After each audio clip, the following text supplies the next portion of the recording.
So, have you ever been reading the Bible and had that weird feeling of deja vu? Like, wait a second, haven't I read this exact story before? Well, you're not crazy.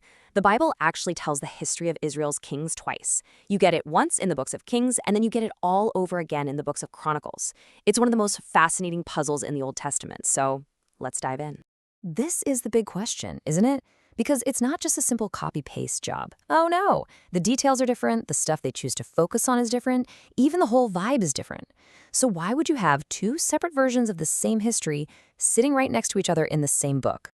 All right, so let's just set the stage here. What we're dealing with is one core history, but it's being told in two very distinct ways. What's so wild is that both of these accounts cover pretty much the same chunk of time. You know, the whole rise and fall of the monarchy in Israel, starting with King David and going all the way to the exile in Babylon. I mean, just imagine having two official but different histories of the United States bound together in the same book. That's basically what we have here. And the reasons why, well, that's what makes this so cool. Okay, so our first major clue to cracking this case, it all comes down to timing and who they were writing for. And believe me, that changes everything.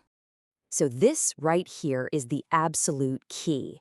The Book of Kings was written for the people who had lost everything. They're sitting in exile in Babylon, and it's trying to answer that gut-wrenching question, how did this happen to us? Why? It's a story about judgment. But Chronicles, that was written later, for the generations coming back from exile. They're looking forward. Their goal isn't to rehash every failure. It's to give them a blueprint for how to rebuild, a story centered on hope. And this completely explains why the content is so different. The author of Chronicles is basically creating what you could call a highlight reel. He wants to inspire people. For instance, you know that huge, messy, terrible story about King David and Bathsheba? It's a major event in the earlier accounts. But when you get to Chronicles, it's just not there. Gone. The goal wasn't to lie or hide the truth, but to focus the people on the ideal king and the importance of the temple as they started over. And this leads us straight to our second big clue. The theological focus of each book is totally different. And it's rooted in two key promises, or covenants, God made with Israel.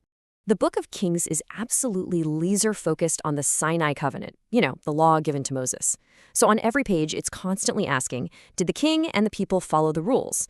And sadly, the answer was often a big nope, which explains why they ended up in exile. But Chronicles shifts the camera to the Davidic covenant, God's unbreakable promise that David's family line would always have a king. So for a bunch of people coming home with no king on the throne, the burning question was, is God's promise still good? And Chronicles shouts back a massive yes. Okay, so different perspectives, different goals, that all makes sense. But what about when the two books seem to say the exact opposite thing? Yeah, this is where it gets really interesting. Let's look at a classic example here. It's a real head-scratcher involving King Solomon and his neighbor, King Hiram. And I gotta tell you, at first glance, this looks like a slam dunk, undeniable contradiction. So check this out. 1 Kings chapter 9 says that King Solomon gave 20 towns to Hiram. Simple enough. But then you flip over to 2 Chronicles chapter 8, and it says that Solomon rebuilt villages that Hiram had given to him. Whoa! The question is pretty obvious, right? Who gave the cities to whom? Did Solomon give them away, or did he get them? I mean, you can see why this would trip someone up. It looks like one of them just has to be wrong. But what if they're both right? Okay, let's walk through this. When you piece together all the clues in the text, a bigger story starts to emerge. It seems Solomon was doing all this massive building and basically ran up a huge tab with Hiram for supplies. So, as collateral on the loan, Solomon gave Hiram 20 towns, and that's the moment 1 Kings records. But later on, Solomon's kingdom got super wealthy, and he paid off the debt. At that point, Hiram gave the towns back, and Solomon rebuilt them, and that's the moment 2 Chronicles focuses on. So, you see, as the scholar Dr. Robert Vannoy puts it, they're not contradictory, they're complementary. Kings tells us about the beginning of the business deal, and Chronicles tells us about the end of it. Neither one is wrong. They just focused on the part of the story that mattered for their specific message.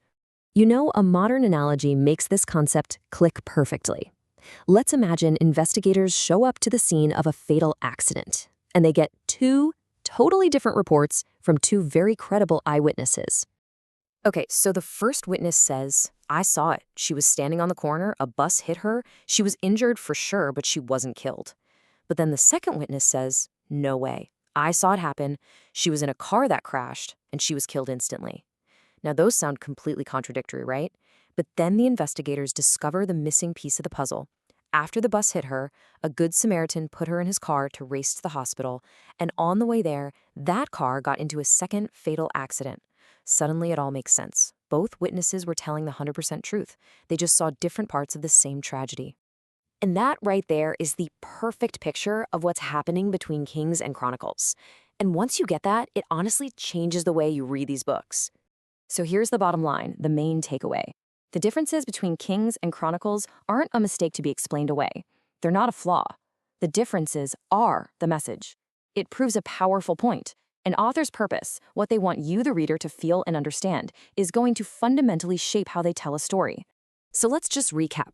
Kings is the historian explaining to a nation in crisis why things went wrong. Chronicles is the pastor inspiring a nation starting over with hope for the future. Their different goals shape everything, what they talk about, what they leave out. And, as we saw, what looks like a contradiction can often just be two true perspectives on one much larger story. And that really leaves us with a final question to chew on, doesn't it? Because we all tell stories about our day, about our past, about our hopes for the future.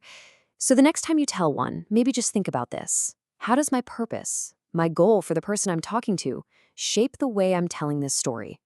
It's a powerful principle, and it's just as true for us today as it was for the ancient authors of Kings and Chronicles.